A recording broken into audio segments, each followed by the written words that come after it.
Bendiciones una vez más para todos los amables televidentes, radioyentes e internautas. El día lunes 22 de febrero y estamos otra vez dándole gracias a Dios que nos da esta oportunidad de llegar hasta sus hogares. Aquí está mi hermano Carmelo y Tony García, una vez más listos para acompañarme con el estudio. ¿Cómo está, hermano Tony? Bien, pastor, gracias a Dios que vamos a tener este otro tema, este estudio de la escuela sabática para el día de hoy, que por cierto va a estar muy interesante. Hermanos, como ya les he dicho antes, agarren sus Biblias y pueden poner pausa ahí para buscar las citas y pueden ustedes profundizar aún más. Hay bendición, mucha bendición en escudriñar su palabra, pero recuerden que para abrir la palabra del Señor siempre se debe de hacer con oración. Así es, hermano Carmelo, ¿cómo está usted? Bendecido varón, yo también aquí estoy agradecido por estar nuevamente en este día, ¿verdad? Primeramente dándole gracias al Señor por haberme levantado, por haberme puesto en mi mente ese deseo de seguir aprendiendo de Él a través de estas lecciones, y espero que usted, hermana, hermano, también estén ustedes aprendiendo, porque esto es vital para nuestra vida espiritual. Esto es muy importante en este tiempo que estamos viviendo, ¿verdad? De tener una reverencia ante el Creador, una reverencia ante el Rey de Reyes y Señor de Señores, que podamos mostrar esa reverencia también ante los que nos rodean, para que sepan qué clase de Dios tenemos. Así es que, hermanos, estas lecciones para mí, en lo personal, me han ayudado porque en muchas ocasiones he sido descuidado en las cosas del Señor. Y con esto, pues le doy gracias a Dios por su misericordia, ¿verdad? De que me está enseñando a respetarlo, a temerle, no con miedo, sino con esa reverencia que Él se merece por parte mía, y que sea también para ti, hermano, eso es esta lección. Pues vamos a pedir la bendición de Dios. Hermano Tony, por favor. Sí, oremos, hermanos. Santo, santo, santo, Señor Dios Todopoderoso, Jehová de los ejércitos. Gracias, muchas gracias, porque todavía cuando sabemos que hay otros que no han tenido esta oportunidad porque se encuentran enfermos en hospitales, o tal vez otros bajaron al descanso, en tu misericordia todavía hemos podido levantarnos, salir, entrar, y ahora, Padre, también escudriñar tu santa palabra, ya que es palabra viva, es vida para nuestro espíritu. Así pues, tu Santo Espíritu nos dirija.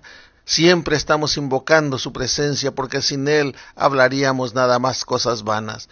Pero si tu Santo Espíritu nos dirige, todos vamos a salir bendecidos. En el nombre de tu Hijo amado Cristo Jesús lo suplicamos. Amén. Amén.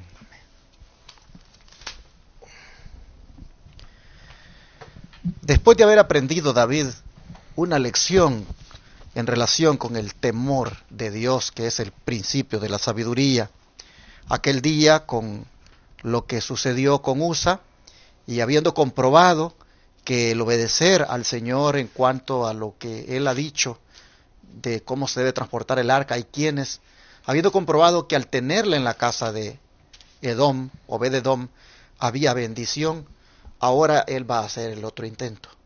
Ahora él quiere continuar el plan de llevarla a Jerusalén. Y entonces, bajo ese título, un segundo intento, vamos a ver, hermano Carmelo, qué debemos aprender de cómo David ejerció ahora una obediencia más cuidadosa y una mayor reverencia al transportar el arca. Bueno, vamos a ir a la palabra del Señor, a buscar en 2 de Samuel, capítulo 6, 12 y 13, y después nos vamos a Isaías. Vamos a 2 de Samuel 6, 12 y 13. ¿Qué nos dice? Dice así: fue dado aviso al rey David, diciendo: Jehová ha bendecido la casa de Obed-Edom y todo lo que tiene a causa del arca de Dios. Entonces David fue y llevó con alegría el arca de Dios de casa de Obed-Edom a la ciudad de David. Y cuando los que llevaban el arca de Dios habían andado 6 pasos, él sacrificó un buey y un carnero engordado. Y ahora nos vamos para Isaías. Salid de allí, no toquéis cosa inmunda, salid en medio de ella, purificaos los que lleváis los utensilios de Jehová. Qué clarito nos está hablando aquí, ¿verdad? que nos apartemos de lo inmundo cuando nosotros estamos hablando acerca de la palabra del Señor. Pero miren cómo leímos al principio, cómo el Señor bendijo la casa de Obed-Edom el geteo, ¿verdad? Que después David, en 3 meses después, ¿verdad? Él realizó otra vez esta obra de llevarla el arca allá a Jerusalén.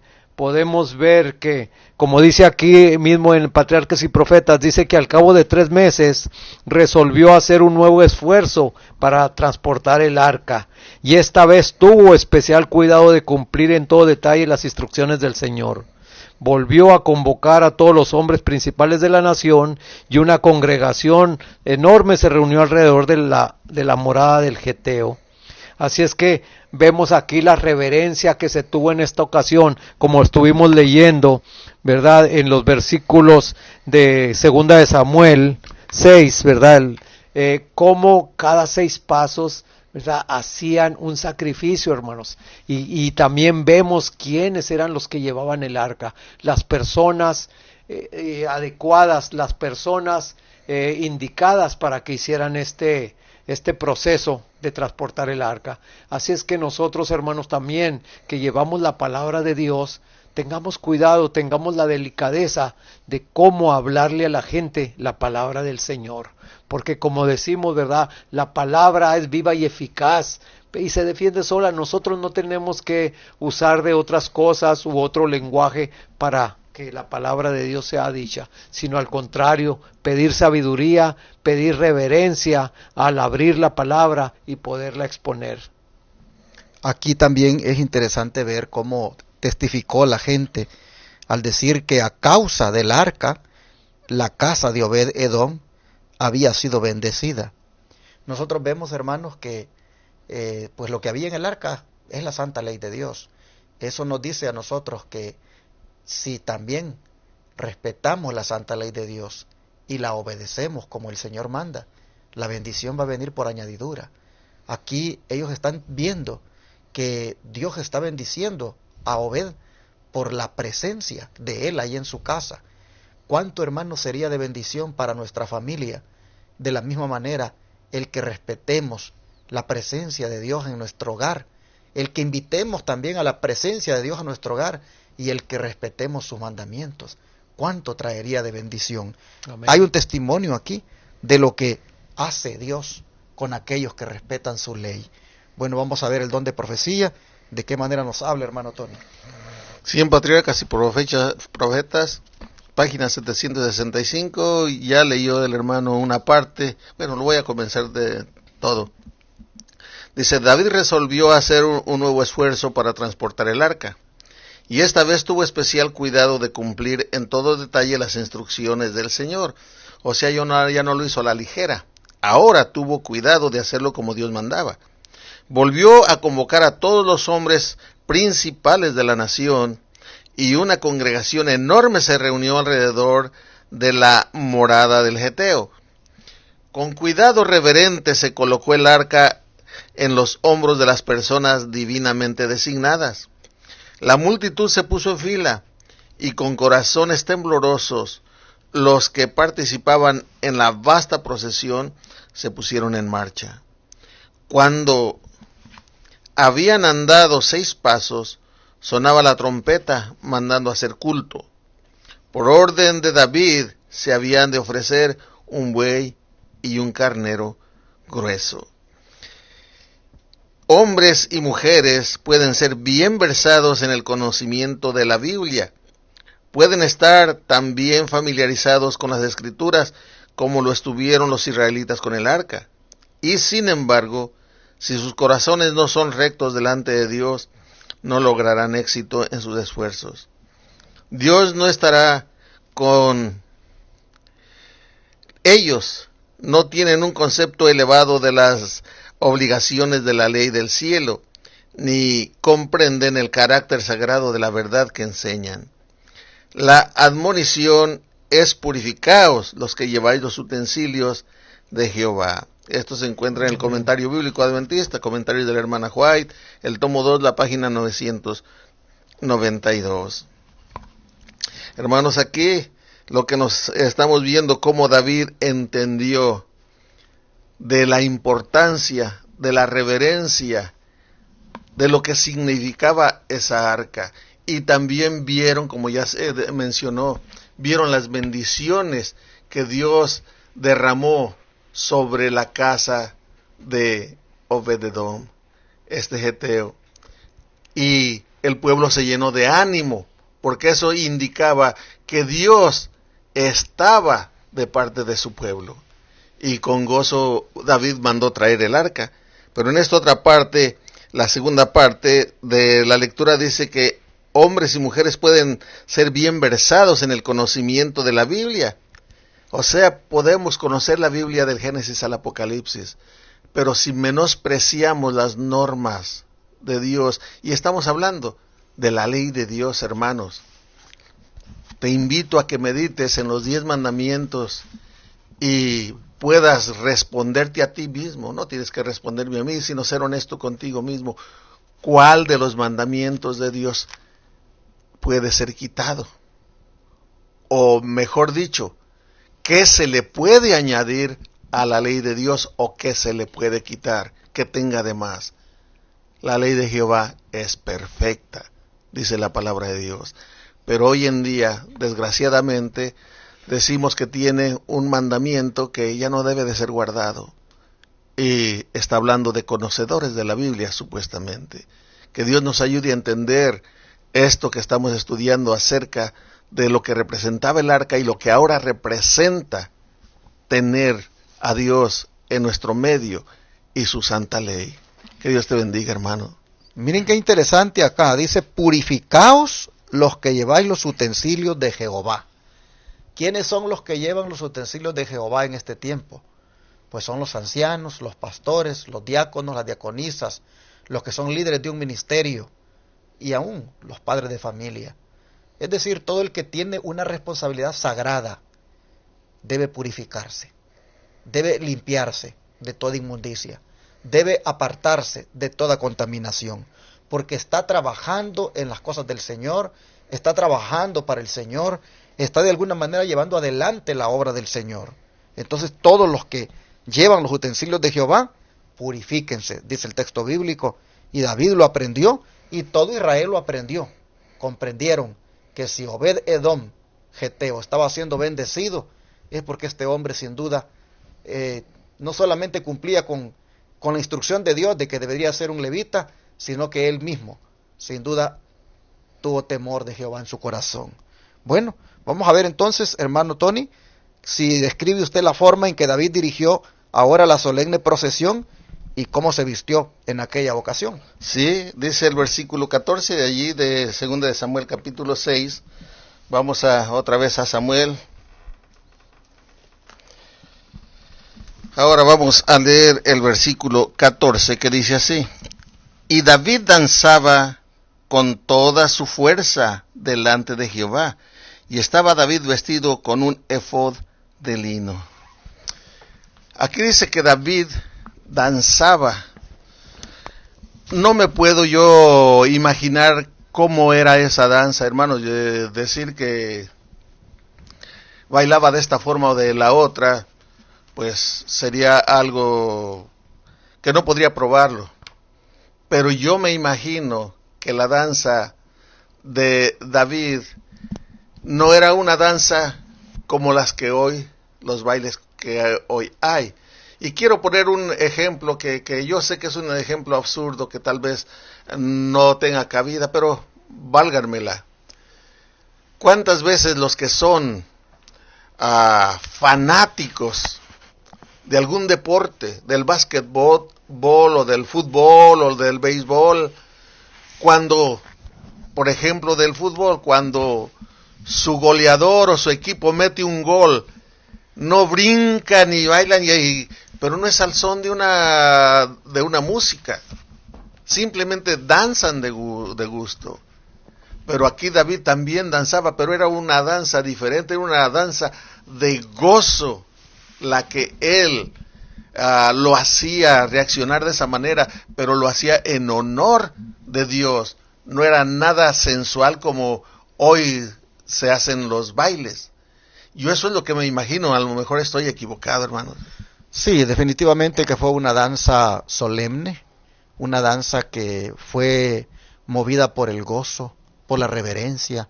No podía ser una danza así provocativa como la de hoy, porque está haciendo esto como un resultado del temor a Jehová que está brotándole en su corazón.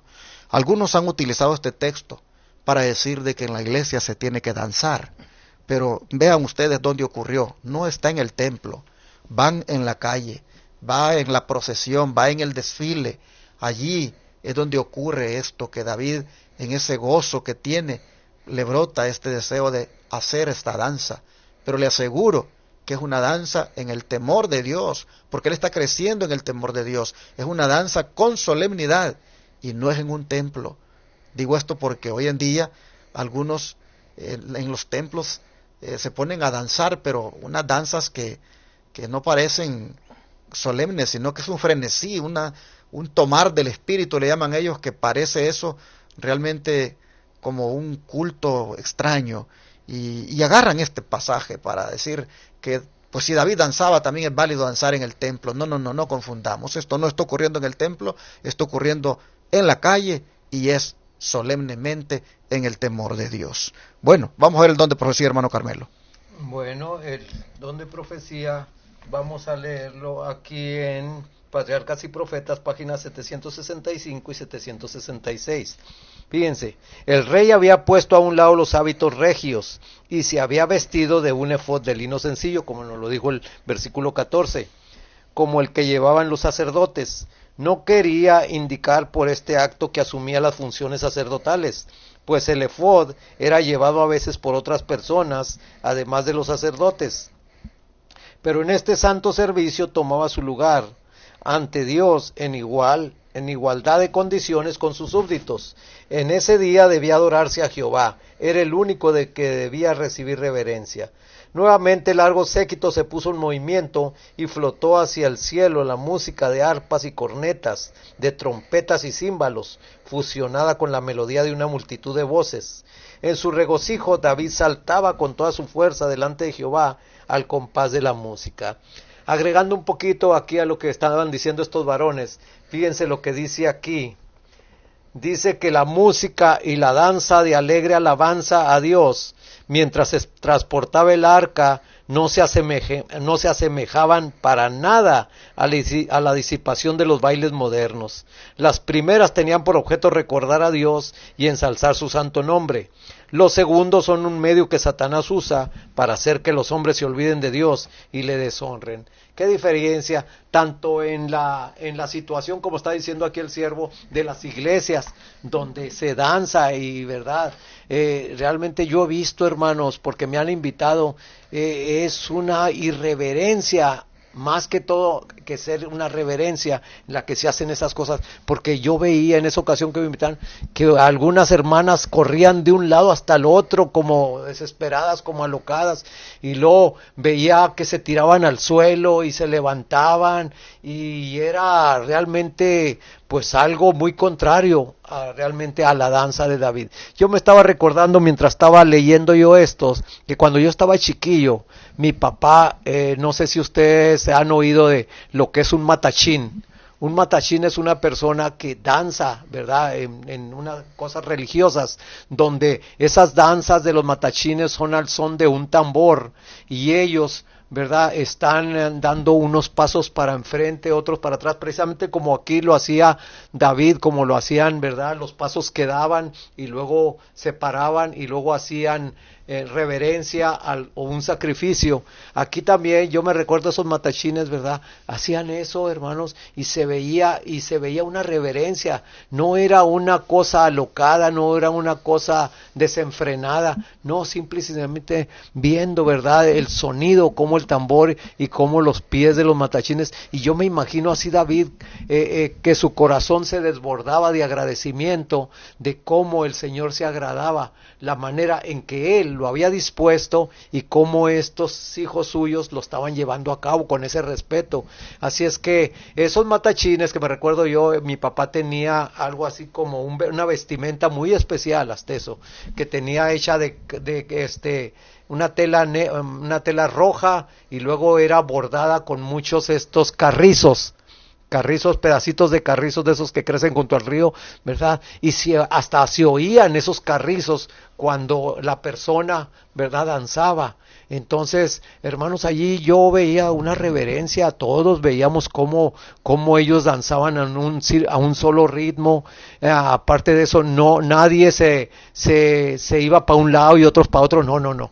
Todos iban a un solo paso. Aquí, como dije antes, ¿verdad?, tanto mucha gente del mundo que lo agarra, bueno, pues la palabra de Dios dice de baile, de danza, ¿verdad? Pero eso, Dios no, mucho menos está en la mente de esas personas, sino que se quieren ellos mismos agradar porque pues yo pasé por esas experiencias. Así es que, hermanos, igualmente, como dije antes, también en las iglesias, usan estos versículos, pues para hacer también algo desenfrenado, cosa que debemos de tener cuidado. Que el Señor nos bendiga.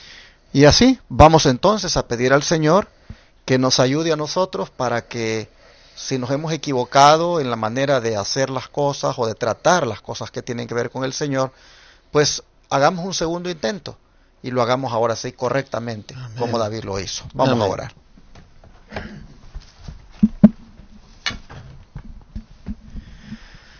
Padre, habiendo aprendido sobre la manera correcta de proceder con las cosas sagradas, con lo que es santo, Señor, te rogamos que nos dejes una segunda oportunidad, un segundo intento de que nosotros hagamos las cosas bien. Te rogamos que, como David, crezcamos en esto, del temor a las cosas sagradas, que crezcamos, Señor, en la santidad de aquello que tiene que ver contigo. Te rogamos, por favor, que de aquí en adelante seamos más cuidadosos y que como personas que llevamos los utensilios de Jehová, nos purifiquemos de todo pecado, de toda inmundicia. Límpianos, Señor, en la sangre de Cristo. Te lo pedimos en el nombre de Jesús. Amén. Amén.